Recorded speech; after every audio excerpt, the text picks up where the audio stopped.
I stepped into my mother-in-law Lorraine's house for the Thanksgiving dinner, following the heartfelt invitation from my husband, Andrew, who always reassured me. My family is just a bit traditional, don't overthink it. I once believed I was his wife, but I was never truly considered part of their family. Isabel, Andrew's ex-wife, was constantly mentioned as an ideal figure. My mother-in-law once accidentally called me Isabel, and Tina, Andrew's sister, told me their mother still talked to her regularly.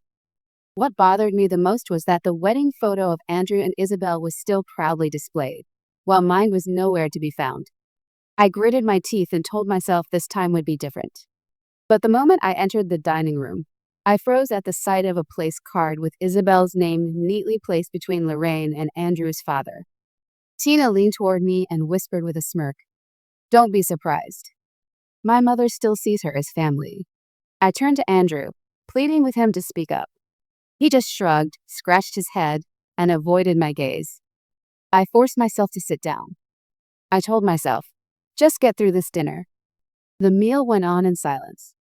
The clinking of cutlery against dishes and the fragmented conversations of family members couldn't dissolve the heavy, tense atmosphere. I tried to swallow each bite without letting the frustration inside show. Everyone's eyes were on the food, but my mind kept drifting back to that place card with Isabel's name, the ex-wife of Andrew, the woman still seen as family. I tried to push everything away, but it felt impossible. Suddenly, Lorraine stood up, her face expressionless. She gently slid a yellow envelope in front of me without a word.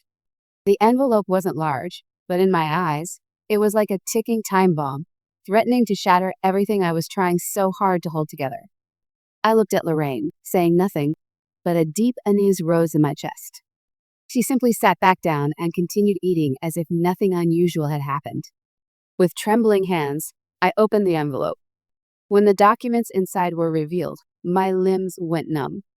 They were divorce papers. My name stood out at the top, and Andrew's signature was clearly visible beneath it. I sat stunned, unable to believe my eyes. A choking sensation welled up in my throat, but I couldn't speak. The entire room fell silent, with only the sound of my racing heartbeat. All eyes turned toward me, and I felt like a hunted animal, frozen under the weight of their curious stares. Lorraine, Tina, and the others looked at me as if they were waiting for a reaction, but I couldn't move. Finally, I spoke, my voice barely above a whisper, like I was talking to myself. "You want to end everything." "Like this?" My voice cracked, unable to fully express the turmoil inside. But before I could hear Andrew's reply, Lorraine cut in. She remained cold and composed, her voice completely unshaken. "Don't make a scene. There's no need for drama." I looked at Lorraine, still silent, feeling as if she was trying to calm me, when in reality, she was the one behind all of this. Tina, sitting next to me, gave a faint, bitter smile, as if everything happening was part of a script long planned. "We just think. This is what's best for everyone." Her words struck coldly, making me feel like I was being cast out from everything, no longer treated as a member of this family. Suddenly, in that moment, a voicemail from Isabel echoed in my head. It was a message she'd accidentally sent to me, a suspicious one. I scrolled through my phone, trying to breathe steadily, though my hands were shaking. I quickly pulled out my phone and hit play, trying to hide the growing panic inside me. Isabel's voice rang out in the tense room, like a thunderclap tearing through the air. Each word she spoke was slow but firm, carving deep into my heart. "Andrew, I'm not coming back.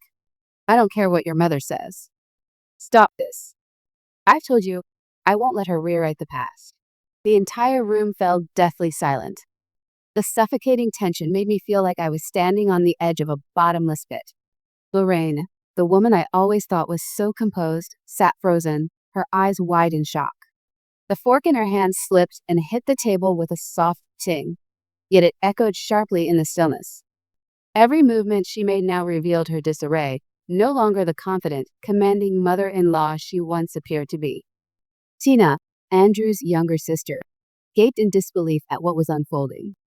She looked at me, then at her mother, her eyes wide as if she had just witnessed a car crash that couldn't be undone. As for Andrew, the man I had once loved, he had turned pale. His face changed color, and his eyes widened in fear. His hands trembled slightly, but he didn't dare move. He looked like a trapped animal with no way out. I sat still, but inside me, a strange sensation flared up. Part of me wanted to stand up, raise my hand, and yell at everyone. But another part felt too exhausted, too disheartened to keep fighting. I smiled, but it was a cynical smile, as if I had just witnessed a pitiful joke. Andrew, do you have anything you'd like to explain? I asked, my voice calm, but laced with sharp sarcasm. My eyes no longer held the look of a wife yearning for comfort. I looked at him like a judge waiting for a defense. Andrew stood frozen, unable to meet my eyes. His gaze slid past me, then fixed on some point on the table, as if he couldn't bear my stare. He wanted to speak, but swallowed his words instead. No excuse came out. Silence was the only answer he could give. Tina couldn't bear the tension anymore. She shot up and walked out without saying a word. Her hair swayed in the air, but her eyes lingered on me, filled with doubt and challenge. I watched her leave, unmoved. I no longer needed anyone's sympathy. I turned to face Lorraine. By now, she was completely stunned, her eyes wide, her face wrinkled in anger and helplessness. She couldn't argue, couldn't justify what she had done. My heart felt like it was burning. I looked into her eyes, my gaze cold, deep, and stripped of any compassion. You planned this dinner to humiliate me and bring Isabel back, didn't you?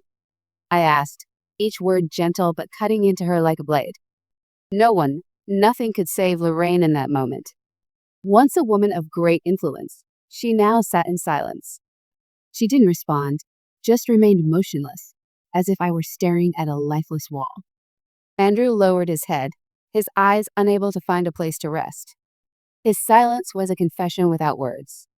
He couldn't face me or the truth. For years, he had lived in a world of lies, but now that world had collapsed. I couldn't take it anymore. With every passing second, my fury blazed hotter. I picked up a spoonful of mashed potatoes and looked into Andrew's eyes one last time. Then, without hesitation, I hurled the spoon at him. The splat echoed, breaking the suffocating silence. Andrew let out a startled yelp, but I no longer cared about him. I stood up, adjusted my dress, and walked away with firm, confident steps. The whole room froze. Everyone stood there in silence, watching me walk out amid the chaos. I didn't look back. There was nothing left for me among these people. They were no longer my family. Days passed, and a weight settled on my chest like a boulder. Until one day, I decided to go out and confront Andrew. As soon as I got into the car, a chilling feeling wrapped around me. Everything from that dinner still echoed in my mind, making it impossible to stay calm. An emptiness crept into my body, as if I had just lost everything I had ever held dear. Then, while my hands trembled on the steering wheel, my phone rang, an unfamiliar number. I stared at the screen. I didn't recognize it. Though I wanted to ignore it, I couldn't stop thinking about everything that had just happened. After a moment of hesitation, I answered. A shaky female voice spoke, weak but clear. This is Haley. I think you need to know the truth about your husband. I felt the blood in my veins freeze. Haley, Andrew's secret lover? She had lived in the shadows for over a year, known only to herself and Andrew. Suddenly, everything unraveled. I couldn't believe what I was hearing. Haley continued, her voice choking with emotion, as if she was trying to hold on to the last shred of composure. He told me he was divorced. I trusted him. But after I looked into it, I realized I was just another victim. He didn't tell you, did he? About me. Her words struck like a blow.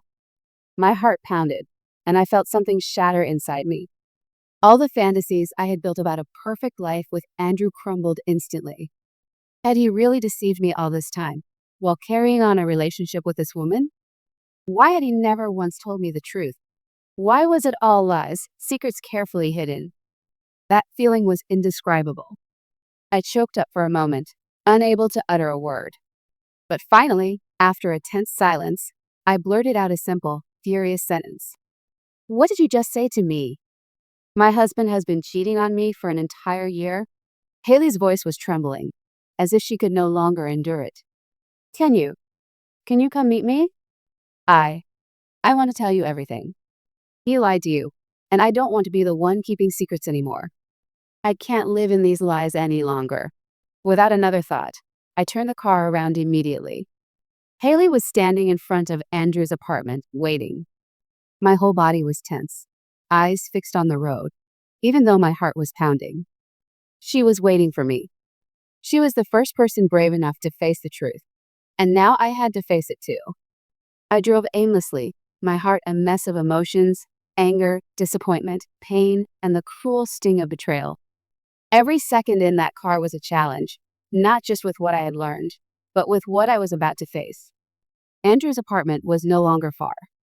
When the car stopped in front of the building, I could see Haley waiting, her figure delicate, her hands clenched tightly as if holding onto her resolve. I stepped out of the car, eyes locked on her. A cool night breeze blew past, as if trying to sweep away the heavy air surrounding me. You came, Haley said, her voice shaky but resolute. I know this isn't something you want to hear, but I have to say it. We walked up to Andrew's apartment. Haley had a key. Andrew had given it to her himself. She unlocked the door without a word, and we stepped into the apartment that Andrew once called home when we still lived together. The moment I entered, the familiar scent of Andrew's cologne hit me, strong and overpowering, as if he were still here, as if everything that had happened was just a bad dream I couldn't wake from. But no, I was already awake, and this was the naked truth. Andrew was sitting on the couch, eyes glued to his phone, probably texting me or Haley. Probably both. But at that moment, I no longer cared. The whole room seemed to freeze as he looked up and saw both me and Haley standing in front of him. His face turned pale. The confidence he once wore was gone, replaced by panic. He was stunned, as if he couldn't believe what was happening. It's not what you think, he stammered, his voice slightly trembling, desperately trying to find an explanation. But in his eyes, I saw only fear, a complete loss of control. His words meant nothing now. I was no longer the naive wife in this story. I had heard enough and seen enough. At that moment, the front door suddenly burst open, and Lorraine and Tina walked in. I wasn't surprised. They had always been the type who wouldn't let me leave without some kind of ending. But I wasn't prepared for this. Lorraine screamed the moment she saw us there, as if we had violated her world, the control she always held. What the hell is going on? Lorraine screamed, her voice filled with fury and confusion. Her face flushed red as if everything she had built had suddenly collapsed. She looked at me, then at Haley, then back at Andrew as if searching for an excuse, but there was none. She couldn't find a single explanation that made sense in this situation. Tina stood beside her, her expression shifting from surprise to anger. She stared at me, eyes blazing, not out of concern for me, but because Haley's presence had made everything too messy. She glared at me, then finally spoke. What are you doing here?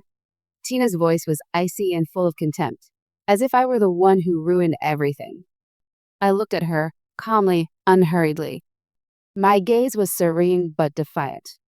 I was no longer the timid, submissive wife she used to think I was. I replied, my voice steady but sharp. Oh, just here to meet my husband's mistress. Lorraine froze, eyes wide in disbelief at what had just been said. The atmosphere in the room instantly thickened, like a heavy fog pressing down on everyone. When she realized that her son, Andrew, hadn't just cheated with Haley, but had also been lying to her for over a year, while she was still trying to reconnect with Isabel, she nearly lost control. She screamed, her voice wild, her eyes blazing with rage, her face red with fury. This can't be true. Who the hell is she? And what about Isabel? Lorraine flung her arms, her face contorted with madness. She lunged at Andrew, grabbing him as if demanding an answer. But Andrew just stood there, unable to fight back. He bowed his head, unable to face his mother's rage and disappointment. Tina, standing next to Lorraine, was stunned when she realized that it wasn't just Andrew, but her own mother, Lorraine, who had been pulling the strings all along. She looked at her mother, her eyes filled with confusion and pain. She couldn't believe that her own mother, who always appeared calm and authoritative, could be the one behind all these schemes. She looked at me, then back at her mother, as if searching for an explanation. But all she received was silence from Lorraine. I, standing beside Haley, felt a heaviness in my heart. But I knew I had to press on. I unlocked my phone and opened another message, this time from Andrew's manager, the tone serious. Andrew, why did you submit 2 expense reports for the same business trip? And what are these purchases? We're investigating. I held the phone up for everyone to see, my eyes cold, unwavering. This was no longer a matter of family or love. It was a legal issue, a truth that Andrew had tried to hide for so long. Haley looked at the phone, her eyes wide in shock. She stopped crying for a moment, then burst into even louder sobs when she saw the undeniable evidence. Haley stared blankly at the bracelet on her wrist. She trembled as she asked, "This bracelet, is it company money?" Her question hit like a crushing blow. Haley was no longer just the secret lover. Now she realized she too was a victim in this web of lies. Tina, standing beside her, couldn't hold back any longer. Her hand trembling, she pulled out her phone, tapped the screen, and called the police. "You need to come immediately. This is a serious financial fraud case involving someone in the company," and she spoke urgently, but everyone could hear the determination in Tina's voice. The whole family descended into chaos. No one could remain calm. Lorraine, realizing things were spiraling out of control, rushed to stop Tina, her face filled with panic. "You can't do this. You can't send your brother to jail," she screamed, but her voice no longer carried the same authority. Now, her words were just desperate cries. Tina didn't look back, still continuing the call. Haley stood next to me, her head bowed, no longer crying, just indifferent as she witnessed the end of the truth. I knew that at this point, nothing could be salvaged. Just minutes later, the police arrived. The sound of their footsteps echoed like the ticking clock announcing the end of a string of lies. Andrew could no longer hide. He was handcuffed and escorted out. The entire family watched, but no one dared speak. Everything was already too clear. Lorraine stood motionless, speechless, her eyes filled with disappointment and fear. Tina looked at me differently now, no longer with hatred or hostility, but with a strange silence, as if she was facing a truth she couldn't change. Andrew was taken away, and in the heavy air, I felt a sense of release. It was over. The days of living in lies were over. All I had to do now was walk away and leave it all behind. Lorraine stood like a heavy stone, but everything around her had collapsed. She broke down and cried out in anguish, each sob tearing through the silence. "My son, you're all destroying him." Her voice rang out, full of pain and despair. But within those cries, I felt only irresponsibility. She was no longer the strong mother I once thought she was, just a woman desperately clinging to a son who had done too many wrongs. I didn't respond quickly, nor did I feel any pity rising within me. What I felt now was cold, but not unpleasant. I looked Lorraine straight in the eye, while everyone else watched me, waiting for a reaction. I answered calmly, each word cutting like a knife severing the last ties. "No, you and you destroyed yourselves." My words echoed in the quiet room, and I knew they had pierced Lorraine deeply, leaving her unable to refute. Her tears held no value at that moment. They couldn't ease the damage she had caused. Tina stood nearby, her eyes no longer filled with defiance or disdain, but with astonishment. For the first time, she looked at me with genuine remorse. She was no longer the responsible daughter of Lorraine, nor a family member trying to protect her own. She looked at me as if facing a truth she could no longer hide. "I didn't know Mom would do that. And I never imagined Andrew would betray you like that. I'm sorry." Tina's apology did not come from pretense. It was a sincere apology, but nothing could change what had already happened. That apology was like a flash of light in the darkness, yet not enough to illuminate the shattered picture that this family had painted with their own hands. I didn't respond right away. I simply nodded in silence. Words no longer carried any meaning at that moment. Tina's apology could never erase the wounds deeply etched into my heart. I didn't need forgiveness from them, nor their sympathy. I only needed to understand clearly what I had to do to continue my life. Haley stood beside me, no longer a rival, no longer an outsider. She was now the only one who truly understood the pain I was going through. The two of us stood in silence, facing the family I once called my own, but who were no longer a part of my life. Haley said nothing, just stood by my side, like a friend, a companion on the long and difficult journey I was about to walk. It seemed everything had ended. The apologies, the tears, none of it held any value anymore. I had gathered enough strength to walk on my own. 1 week later, everything had changed. Andrew was officially prosecuted. The constant calls from his colleagues, partners, and former friends were no longer answered.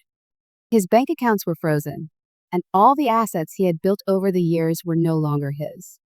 The luxury cars, the expensive items he once proudly showed off were now confiscated properties.